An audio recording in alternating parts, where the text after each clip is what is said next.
Ini cara pertama salafus salih, bagaimana mereka mengagungkan dalil-dalil syariat. Mereka mengagungkan hadis Rasul. Lihat, ada riwayat menarik Pak, hadis riwayat Imam Muslim. Diceritakan oleh Abu Qatadah rahimahullah. Beliau bercerita, kunna inda Imran bin Husain fi rahtin minna. Suatu ketika kita di majlis Imran bin Husain. Imran bin Husain adalah sahabat Rasul sallallahu alaihi wasallam. Wa fina Bushair bin Ka'ab. Di tengah-tengah kita pun ada duduk seorang yang bernama Bushair bin Ka'ab.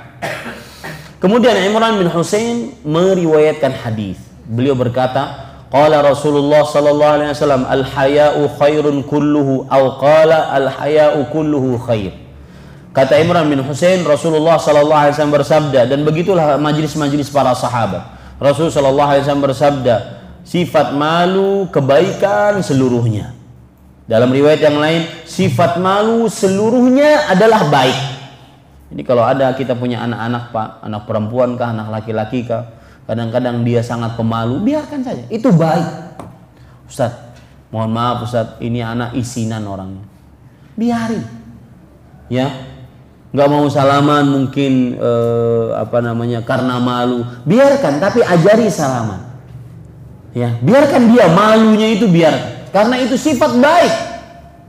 Maka para ikhwan yang dirahmati oleh Allah, lalu setelah meriwayatkan hadis tersebut, Bushair bin Ka'ab berkata, inna lanajidu fi ba'dil kutubi awil hikmah anna minhu sakinatan wa waqaran wa minhu dha'f. Wahai Imran bin Husain, yang meriwayatkan hadis namanya siapa tadi? Imran bin Husain. Ini Bushair bin Ka'ab mengatakan, kita mendapati di dalam beberapa tulisan, di dalam beberapa hikmah, memang sifat malu itu baik, mendatangkan ketenangan, kewibawaan. Tetapi dari sifat malu juga terdapat kelemahan. Maka apa yang terjadi? Faghadiba Imran hatta marrat 'ainah. Imran bin Husain marah sampai memerah matanya. Dan beginilah gaya para sahabat mengagungkan sabda Rasul. Makanya Pak, wajar kalau kita marah terhadap hadis-hadis yang dicela, hadis tentang merapatkan sholat, hadis tentang memanjangkan jenggot, hadis tentang cadar, hadis tentang meninggikan celana dari dua mata kaki, itu dicela, wajar kita marah. Karena para sahabat pun marah. Dan begitulah cara kita mengagungkan hadis Rasul sallallahu alaihi wasallam. Dan itu bukti klaim kita bahwa kita ahlus sunnah wal jamaah. Kok ada orang mengaku ahlus sunnah wal jamaah mengatakan masalah merapatkan saf itu enggak penting. Coba ente ngomong di hadapan Nabi Muhammad SAW itu. Berani?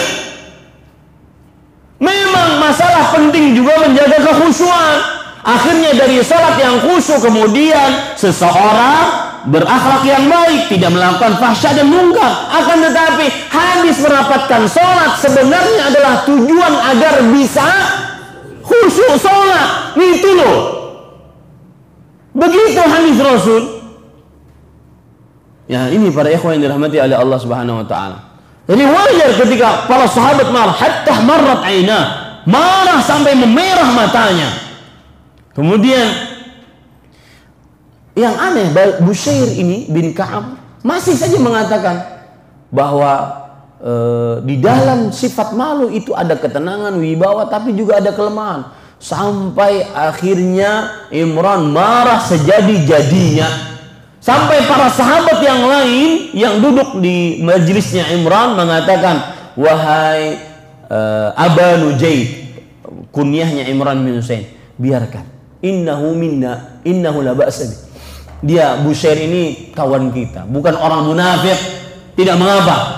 Bushair ini kawan kita, bukan orang munafik, tidak mengapa. Laisa muttahaman bil nifaq, bukan orang yang terkenal atau tertuduh dengan kemunafikan. Lihat para ikhwan, begini pengagungan para salafus saleh terhadap hadis dari Rasul sallallahu alaihi wasallam.